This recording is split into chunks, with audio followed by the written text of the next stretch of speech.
all those are really good explanations. OSLIS is kind of complicated. It's got a lot of stuff in it. It's kind of hard to explain. So if I want to, very succinctly, kind of what they say, the elevator speech, summarize what OSLIS is, I usually describe it as a website designed to teach students how to do research, and it is the central K-12 access point to the statewide databases.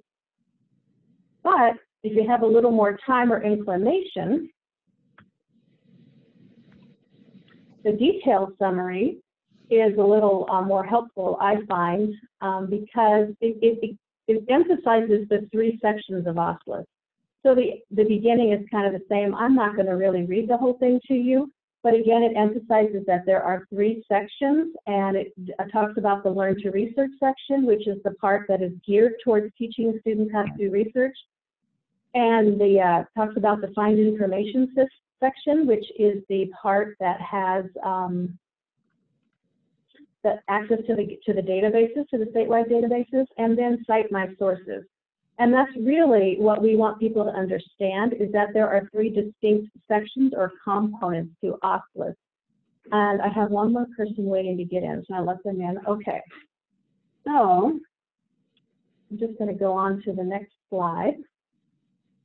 And from there, I actually just want to go to OSLIS Live and just talk from the website itself. So when you get to oslis.org, I will say this for the teachers in the group or the school librarians in the group, I don't really encourage people to bookmark oslis.org unless maybe you're a K-12 school or a K-8 school. I tend to encourage people to bookmark specific pages on OSLIS and then name them accordingly. But I want to talk about the difference. So when you get here, you have 4 options. You have elementary student and educator, and then secondary student and secondary educator. And I want to talk about the difference between student versions first. So I'm just going to go ahead and click on elementary students. And just for a verification, Greta, I want to make sure you're seeing the OSLIS I Need to Learn to Research page. Yep, we've got it. All right, thanks. Okay, so this is what I call the landing page for elementary students. And if you were going to bookmark OSLIS on a website and say for elementary, this is the page I would start with. You know, another way to tell you're at elementary is because it says so in the URL at the top. It says elementary.oslis.org now. And the color scheme, as you become more familiar with OSLIS, you're going to learn that elementary is purple and orange, and secondary is a different color scheme. But, so we have elementary here, and you remember those 3 sections I talked about when I was defining what OSLIS is or summarizing? Those are featured prominently right here. And so now I just want to go to secondary. Well, actually, I'm going to click one in one. I'm going to go to Learn to Research real quick. So this is the landing page for Learn to Research. And basically, it breaks up the research model into 4 steps. We are actually trying to teach students that research is a process and there are steps to follow. And when you do that, it's not quite so overwhelming. And so I just want to show that on the elementary page, we have 4 steps to the research process. But if I were to switch to secondary students, and I can do that easily by using the Switch Site button up here on the top left. Generally, when a student is an OSLIS, they wouldn't need to use that. The educators might, like I said, if they're in a K-8 school or a K-12. So I'm going to go to secondary students, and I want to show you that the landing page looks the same other than the color scheme. There's a couple of ways, excuse me, there are a couple of ways to know I'm on secondary, including that it says secondary students right there, and it says it in the URL, secondary.oslis.org, and you can tell from the color scheme once you become familiar that you've changed to a different section of OSLIS. Okay, so if I hit Learn to Research right now, you can see that the research process is 6 steps. So we have differentiated content between elementary and secondary. There's no differentiation for grade levels, just that elementary has simpler versions of this content than secondary does. And when I say elementary, I'm going to actually go back. So I'm just going to go to switch site, and I'm going to go to elementary students. There's my landing page. And I'm going to go back to Learn to Research. But yeah, when we talk about the research process, we break it into those steps. And so what I wanted to point out a few things is just how to use the Learn to Research section. And every step that you click on, so whether it's plan, or you'll notice up here in the top navigation, they call that the second level navigation now. Now that I'm in Learn to Research, which is emphasized in gray, I can see all 4 steps. So if I wanted to, I could jump around between them. So there's the present step landing page, but I'm just going to click through because I want you to see that it's all designed to work the same way, to be some consistency for students. And when students would, well, first I want to say that there is no way that we expect a student to run across this and say, oh my gosh, this is exactly what I needed. Yay, I'm going to just click through and learn all about research. We know that's not going to happen. This is more for library staff and for educators who are working with students to say, you know, I've noticed that when I work with my students, they cannot create questions. They have a hard time with creating questions. So I'm going to see if there's anything on OSLIS that will help them develop that skill. That's really how we see this being used to support the instruction that you are doing for teaching research. So when you land on any of these step landing pages, which is true whether you're in elementary or secondary, you're going to get a little overview video that's like 45 seconds. We used to have this big old block of text, and now it's just a quick introduction, which I'm not going to play because the audio won't come through for you. But what that video will point out is that you need to pay attention, the user should pay attention to the Learn To box on the right, and then basically the Learn To box are any sub-steps related to the step. So if we are in the plan step, because it says plan in the URL, because plan is underlined in orange over here, and because it says plan right here, I can tell which sub-step I'm in. But there are, sorry, which step. Over here in the Learn To box, I learned that there are 4, I think I need to admit someone. Give me a second here. Okay, good. We learned that there are 4 sub-steps to this step, okay? And I want you to pay attention to the resources box. Look here on the resources box as I click through these. So I'm on the landing. I'm going to go to Understand My Project, and you can see that these resources change. And I can say, consider what I know. These resources changed. Create my questions. These resources changed. So the resources in these boxes are, excuse me, are relevant to the sub-step that you are on, okay? But in any one research box, you might see 3 different kinds of content, okay? So I'm going to go to Understand My Project, make sure I'm on that, and I'm just going to show you what some of these, one of the 3 types of resources you might find. One is the video. OSLIS has about, well, for elementary, we have about 13 videos designed to help students learn how to research, specific to skills. And for secondary, we have about 15. And they are different videos for elementary than for secondary, even if they cover the same skill. And so if you were to click on this, you would get to this landing page for this video. And later, I'm going to show you how to find all the videos that are within OSLIS, because remember, right now, we are linking videos at the point in which they are relevant to the content that's being taught on the page. But if I click on Understanding Your Assignment, I get to this video, and there are a few things that I want to point out about these videos. So we have multiple ways to access them. We are linked. We link to the version that is embedded on YouTube, but we know that there are issues with some school districts in YouTube. So we also have a Vimeo link up here, which would open the same video just in Vimeo. And we also have a Safe Share link. I haven't tried that in a while, but let's see. Okay, so I can see the same video, but in Safe Share. All right, and I don't know if you guys know much about Safe Share, but Safe Share kind of strips away all the surrounding stuff that would have been on the YouTube page, and so you don't have to worry about what video is going to pop up next. Hopefully we've managed that because these videos are all in an OSLIS YouTube channel, and so hopefully just the next OSLIS video pops up. But I also wanted to point out that besides the different ways to access the same video, there are transcripts, because we paid a professional service to do English and Spanish captioning within the video, and then we were able to download that as transcripts, okay?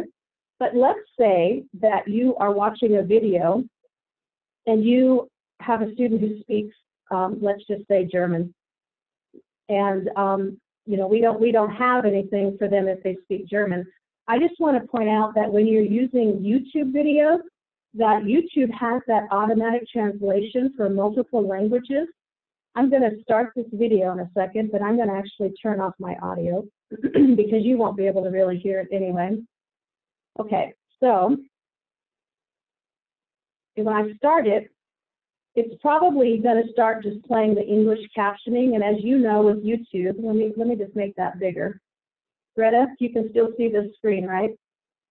Yep, got it. Okay, thanks. I'm paranoid now, so I'm going to ask a lot. Once bitten, twice shy. Okay, so so while it's going, normally you'd hear the narration. It is narrated, and as you know, with YouTube and other sites, you can toggle the captioning on and off by just wherever you see the CC thing. But if I were to, so I have it just going in English. If I go to the settings in YouTube and I click on subtitles, it says there are two. That's because we uploaded the English and the Spanish language files that we got from the professional service that we use. So if I switch to Spanish, it's going to show you the subtitling in Spanish.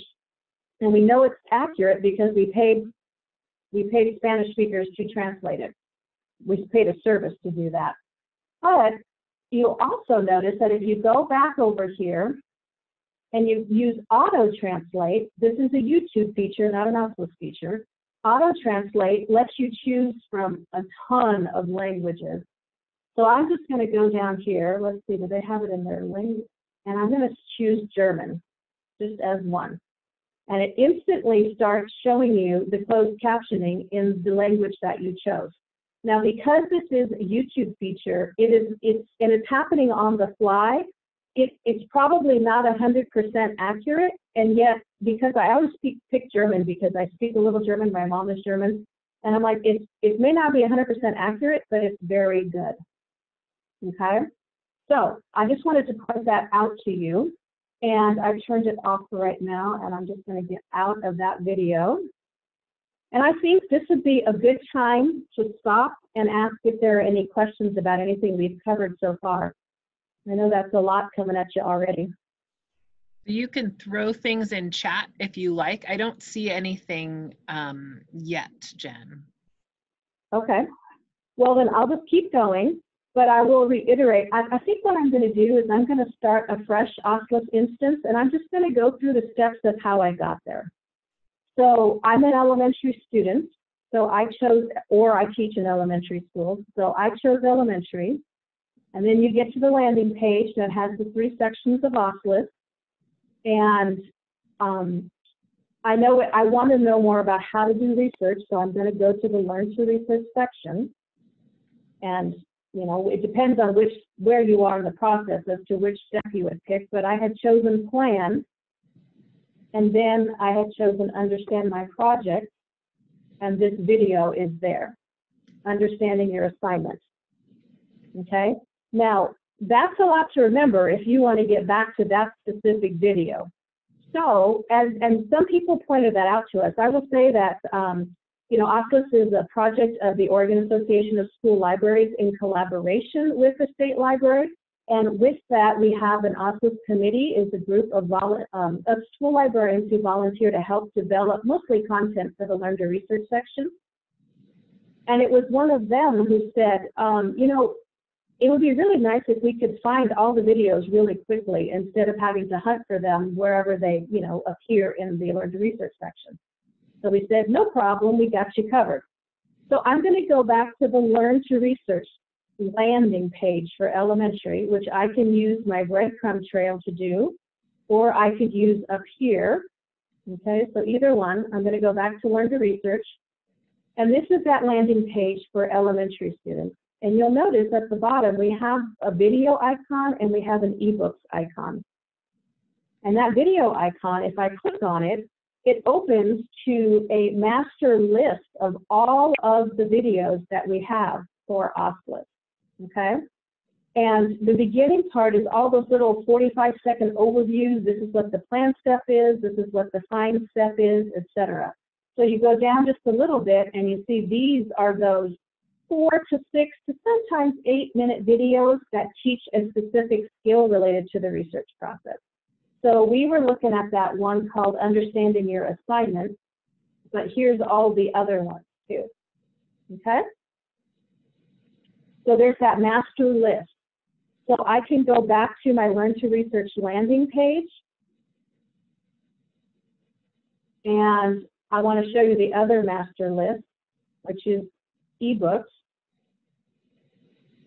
OSLIS worked with Cherry Lake. So we found out 8 years ago, maybe now, it's hard to keep track of that amount of time, but we found out a while ago that Cherry Lake Publishers has a series of information literacy books that teach the research process. Excuse me for 1 second.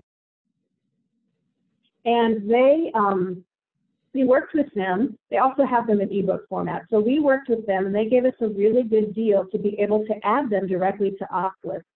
So while this is statewide content, it's not part of the statewide database program. It's exclusively available through OSLIS.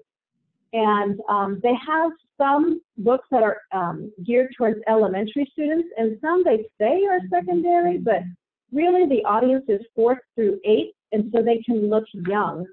But if you wanted to find that master list, you would just go back to the landing page for Learn to Research. If you're thinking this is about how to do research, so that's the section I'm going to go to. I'm going to go to the Learn to Research section. And I'll just demo, I'll just pick any one of these, choose it, finding the right. And as soon as you open any of those books, you should get a login screen. And we share a statewide login for the ebooks. And that is, the username is the word Oregon lowercase, and the password is the word OSLIS lowercase. And once you click on login, you should be in. The most trouble I've seen with people is that they capitalize those words or they put them in the wrong order. So if they're having trouble, make sure that they made them lowercase and that it's Oregon is the username and OSLIS is the password. But then when you're in, you can see these ebooks. These are the elementary ones. So it's all about what is research, how do I choose a topic, narrow down a topic, and revise my questions.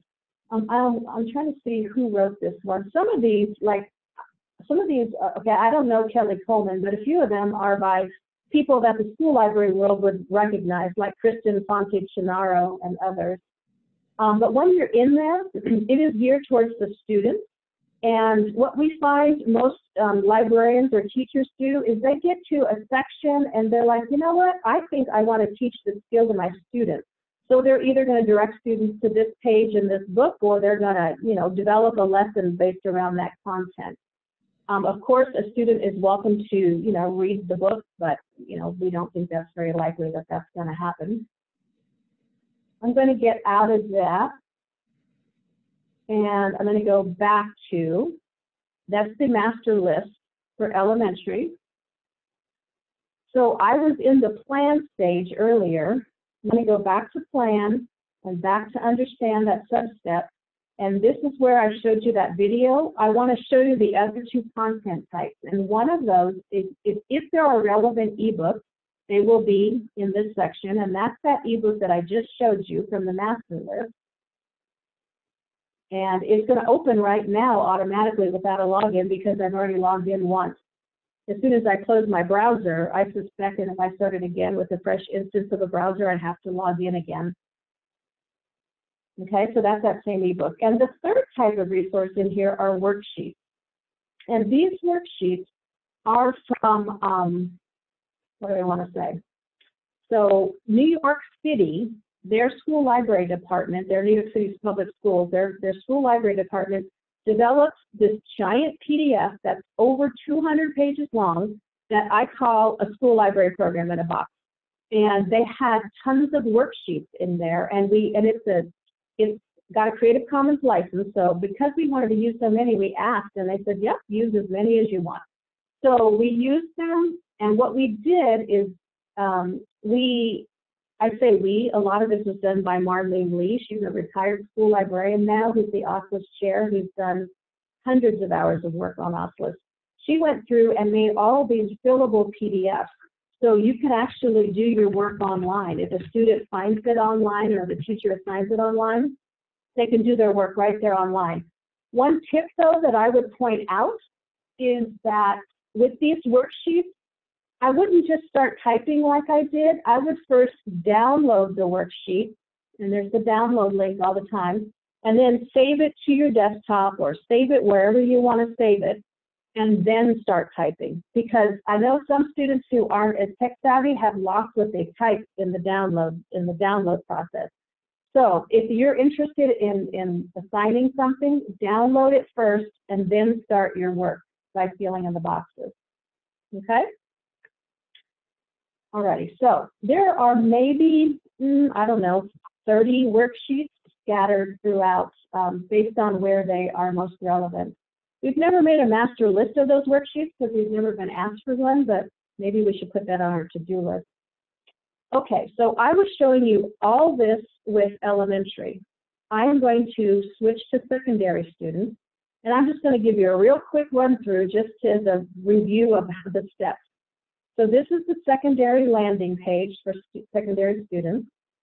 I want to know more about doing research, so I'm going to go to the Learn to Research section.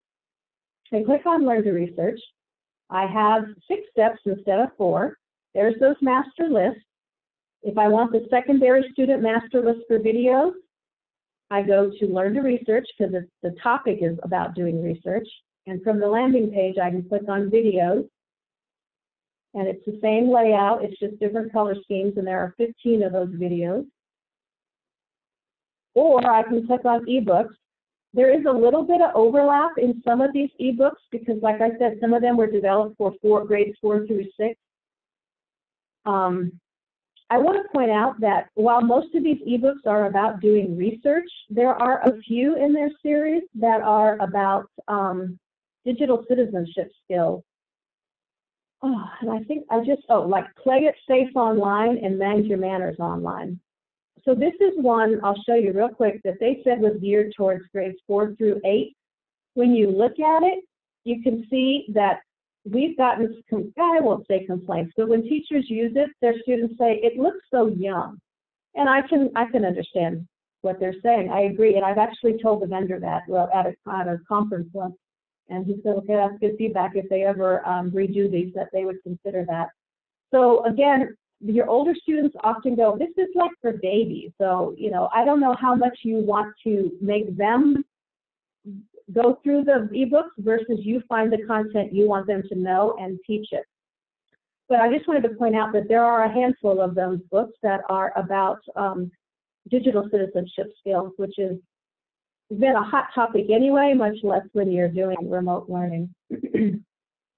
Okay, so I'm going to go back to Learn to Research, which I can get to multiple ways through the breadcrumb trail or the top-level navigation. And I'm going to go to Define. And I'm just going to show you that it works the same way in secondary. You have your little 45-second overview video. This is what we mean by the Define step. And you have sub-steps over here. So there are 4 sub-steps for this step. When I click on one of the sub-steps, these resources change depending, you know, because they are specific to the sub-step. And some of them have a lot more resources than others. Okay. So I think that I will stop talking about the Learn to Research step. I'm just going to go back to OSLIS itself. But this is a good point to see if anybody has any questions. You can put it in chat, or if you are able to unmute your audio, feel free to ask.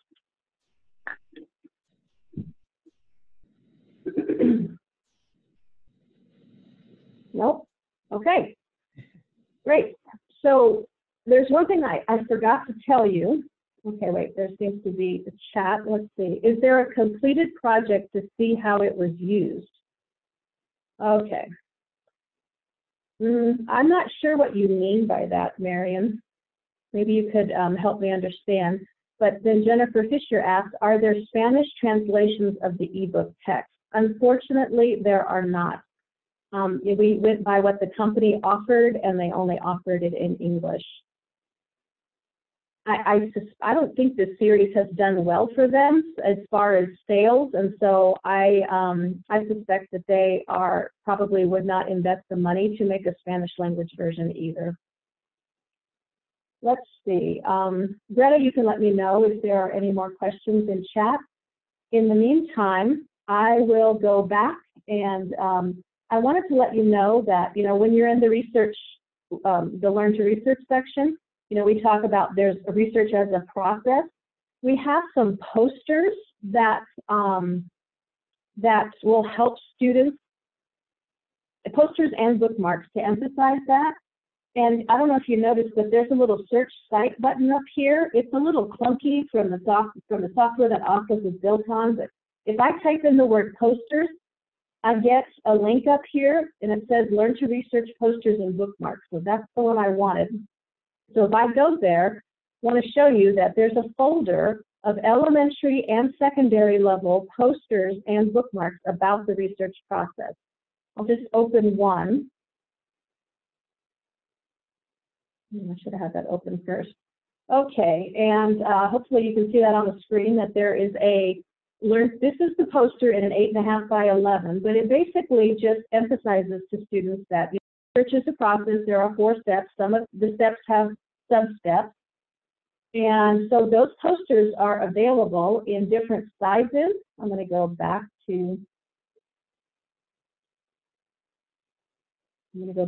my, so you see there's an 8.5 by 11, and there's a black and white version. That was a request from a school librarian, because she wanted to include this in her, what do you call that, the handbook for students.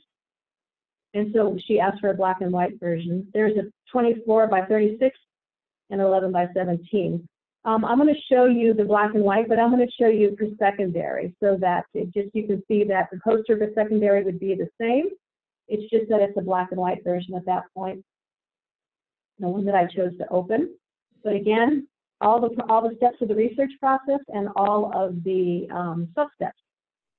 So I'm going to close that, and I'm going to get back, and let's check out bookmarks. Let's just look at the secondary level bookmark. Open that, and it's set up to be 4 bookmarks per sheet. And there's the front of the bookmark, but the back of the bookmark has those steps.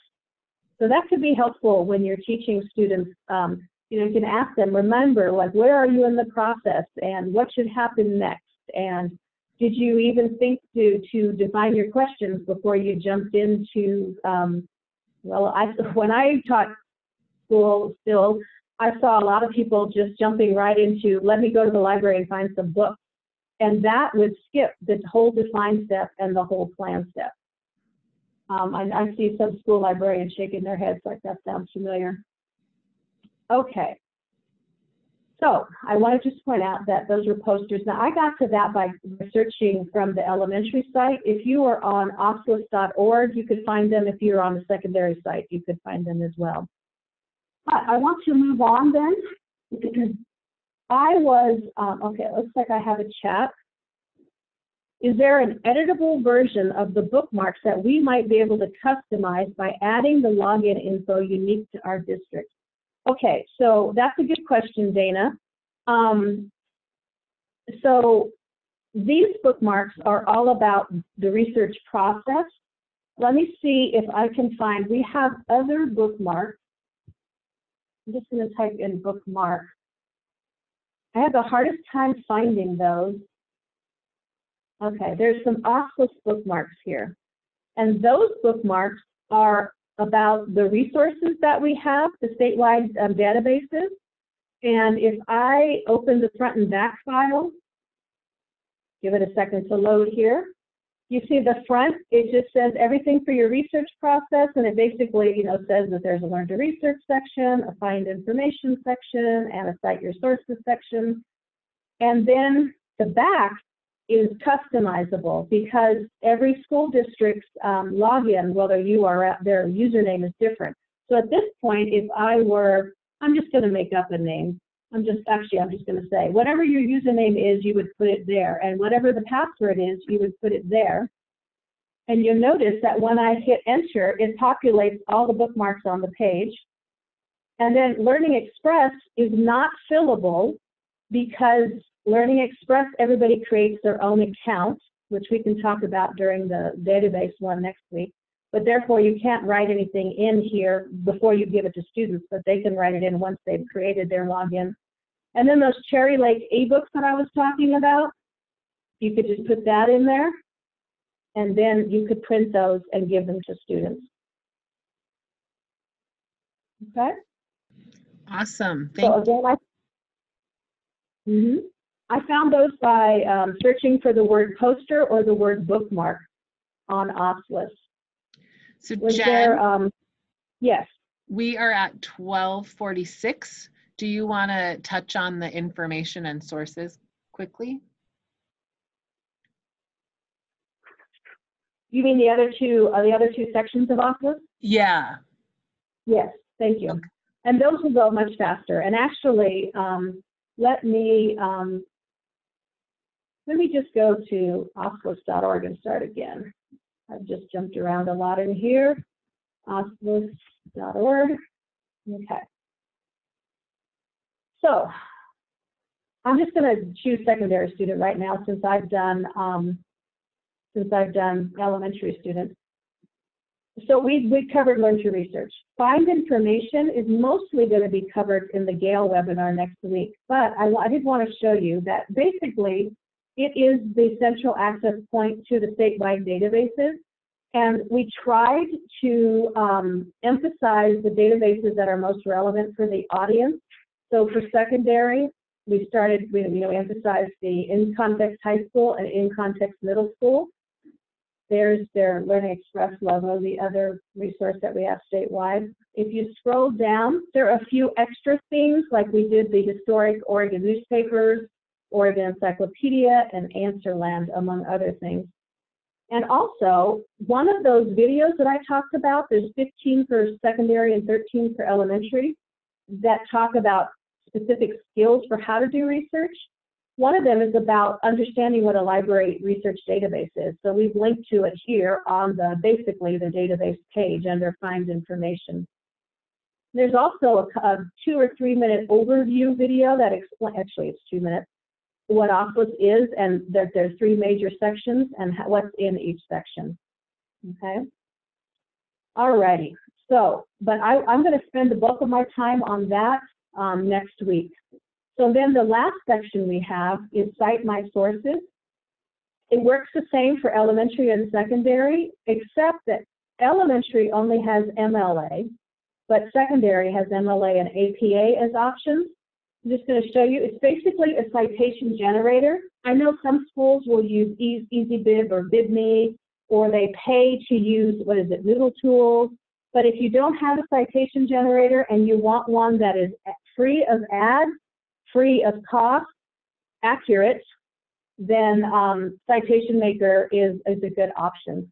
But basically, you have a source type, and let's say I was, I had used a book.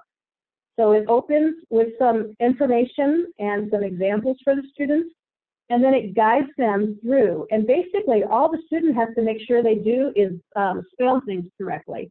And for the purposes of this, I'm just going to put in some gobbledygook. I'm going to say I'm citing an entire book. I'm going to put in some gobbledygook. I had one editor and a version, my publisher, my year. Was this accessed online? Nope. Well, then you're done. Or yes, in a library database. These fields trigger, these options trigger new fields of information to fill out. And It follows MLA rules, and then I just click on Create Citation below, and voila, I have my citation.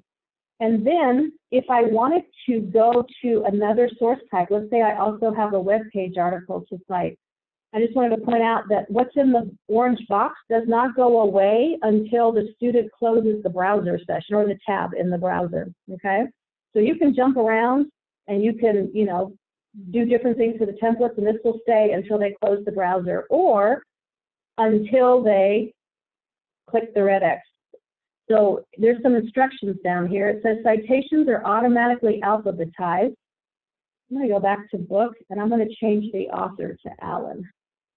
And I'm going to create citation below, and you can see that Alan went above Lee. So it's automatically alphabetized. And if I want to delete a citation, let's say, oh no, I spelled something wrong on this one. And so I just hover over it and it turns red, and I can click on it and then I delete it. I have options to copy. If I do this, all what's in that orange box has been copied, and I can paste it wherever I want. Or I can click here to save everything that's in this box as a Google Doc or a Word document. I'm going to try the Google Doc one real quick. It might ask you for your account, you know, like which account if you have more than one. But you can see that it formats it correctly at that point. It has the correct header, and if the citations are, you know, hanging indents and the right spacing. And we have this little created using MLA that students can get rid of if they don't like it. And okay, so that's just real quick. I wanted to say that's all MLA. If I go back to Cite My Sources, APA works the same way. But APA, I don't know if you guys follow, has what they updated to the 7th edition in October of last year. And so we are in the process, you know, that volunteer I mentioned, Marlene Lee, she and I have been working with our vendor to get APA updated to the most current edition, and that should go live, within the next 2 weeks. Alrighty, so I realized one quick thing I forgot to show you guys is the difference between a student site and the educator pages. I will say, so I'm on secondary student. I'm going to go to find information. And I'm on secondary students. I know because it says secondary in the URL. And now I'm going to switch it to secondary educator. And I get to the same kind of landing page, but there's an extra box called professional resources. Just pretty much ignore that. There's some stuff in there, but the idea was better than our reality, and that we just don't have time. This group of volunteers, we don't have time to keep up with it so much. So there's not as much in there as we were hoping for. But I was on the Find Information page before, right? So I'm going to click on Find Information here. I know I'm in the educator version for a couple of things, but now it says educator in the URL at the top. So that's a good clue besides the fact that it says it there. But I'm going to go to Find Information, and it looks the same. If I scroll, everything above the Teacher 612 content line is exactly like what students see. If it's above, whatever's above is exactly like what students see. What's below it, if there is anything below it, this is for educators to help them. And in this case, we have like a document to help the educators understand better about the K-12 databases, which I'll go into that in the next webinar. But I just wanted to point out that when you're on an educator page, if there is content for educators, you look for this Teacher 612 or Teacher K5 content line, and it would be below that line, okay, the content for educators. Most of the content we have for educators is on those landing pages, like the Learn to Research. That's the landing page. If I scroll, here's my dividing line, and all this is for the educators to help them, educators, librarians, etc.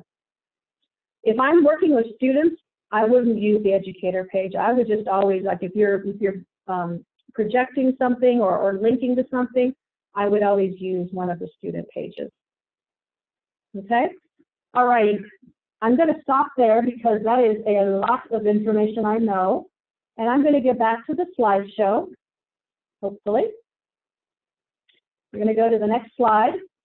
And I won't click on, oh, I keep forgetting. I won't click on all of these, but there are some resources for you, like, I will do the little hover, I think. No, it's not going to work in this mode. I have a 2-page overview of what OSLIS is, and it explains a lot about the sections and about student versus educator, etc. And then the back page is all about logins for the different resources. So that might be helpful. And there's one for homeschooling families too. And then we have these elementary and secondary flyers that we developed for a promotional campaign. We worked with a graphic designer many years ago.